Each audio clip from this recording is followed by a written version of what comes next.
How's it going, everybody? Welcome back to the Hall of Film YouTube channel. Now today it is the nominations, the second time we're doing this now, the new Hollywood time period, which is from 1960 to 1989, which is a very good time period for film. I'd probably argue it is the best, and obviously, if you're watching this and you're taking part, and make sure you start getting your votes together, you can comment them down below in the comments. You can email them me, or you can send them me over on my Twitter, which is always linked on the homepage of the channel. So without further ado, let's get into it. So starting off with the actors, in my fifth place I have Sean Connery. Of course, he did all the James Bond films during this time period. He was in Marnie, The Hill, the Untouchables. Of course, in '89, just sneaking in, was also Indiana Jones: The Last Crusade, which he's wonderful in. So yeah, that is my number five. Coming in at number four, we have a man who was nominated 7 times for Best Actor and didn't win, even though he more than likely should have got the one at least. It is Peter O'Toole. Of course, everybody mainly knows him for Lawrence of Arabia. Um, he also did How to Steal a Million, My Favourite Year. He did some other great films as well. A tremendous actor, and one that should have an Academy Award, but unfortunately doesn't.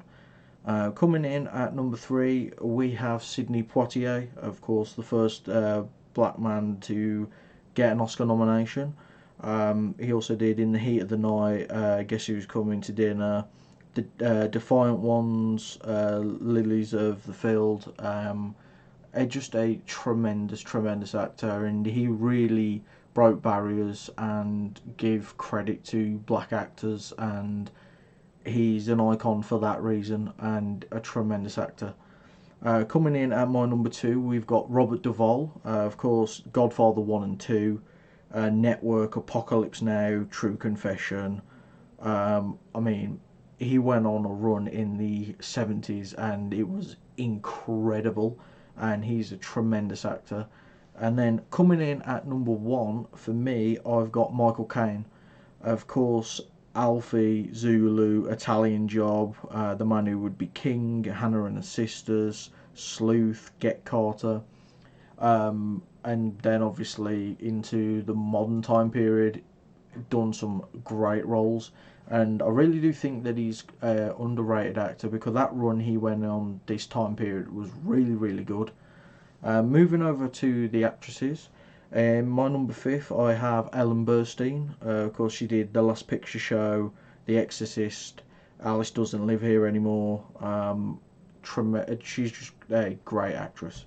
Um, Coming in number four, I voted for her previously in this time period. Will she get in? It is Elizabeth Taylor.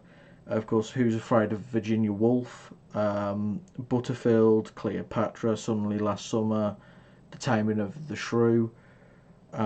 Moving over to my number three, we have Glenn Close. Of course, The World According to Garp, The Big Chill, The Natural, Fatal Attraction, Dangerous Liaisons.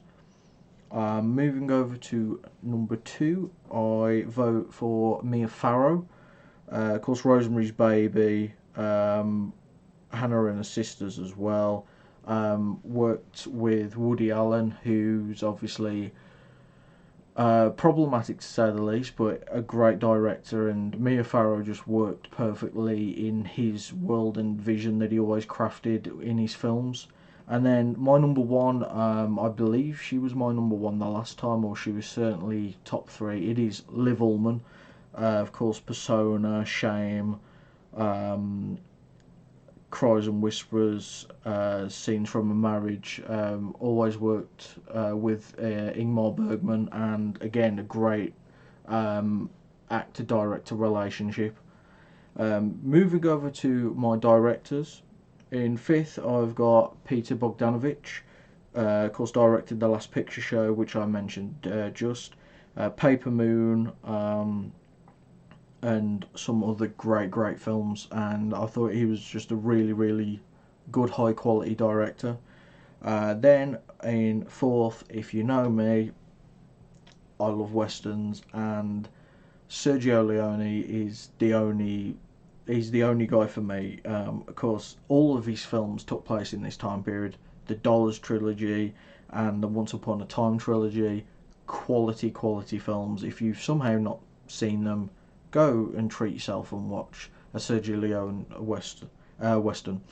Then we have William Friedkin. Of course, did The Exorcist, The French Connection, Sorcerer, To Live and Die in LA. Did some quality films. Then we have in second place Federico Fellini. Of course, La Dolce Vita, Eight and a Half, Juliet of the Spirit, Roma. And then number one, it's not even, I guess you wouldn't say this was his main time period, but the films he did were just incredible in this time period still. It is Akira Kurosawa. Of course, did High and Low, Redbeard, Ran, Yojimbo, Sanjuro, The Bad Sleep Well. Like, he went on a run for over two time periods in the Hall of Film. Of course, already in the Golden Age one for the likes of Seven Samurai and others. But yeah, my number one, Akira Kurosawa. Now moving over to the films. Coming in at number 10, we have 1975's Barry Lyndon, directed by the great Stanley Kubrick. And I want to give a shout out to Andrew over at the Revisionist Almanac, because I know how much he loves this film. And I recommend that you go and listen as well to his podcast he did on 1975, where he talks about Barry Lyndon and the other great films of that year. Then coming in at number 9, we have 1981's Raiders of the Lost Ark, one of my favourite films. Spielberg, at my favourite time period of his, and it's just such a great film. Then we have Robert Zemeckis' 1985 Back to the Future. I mean, what do you say about Back to the Future that hasn't already been said? It's a timeless film, it's a classic. Then we have David Lean's Lawrence of Arabia. Of course, it's Lawrence of Arabia, it's a classic for a reason. We then have Francis Ford Coppola's 1979 Apocalypse Now. We have a film I watched recently and I fell in love with. It is John Hughes's The Breakfast Club. I adored that film.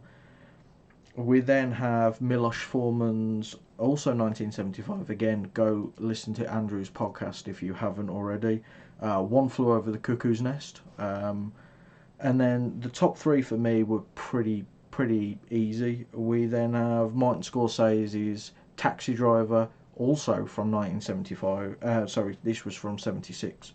But that 75-76 period in film was incredible. So yeah, Taxi Driver.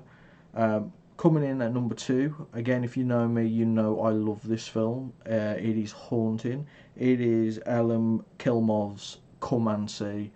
If you've not watched it, Google it, put it on YouTube, and the whole film is on YouTube, available to watch for free.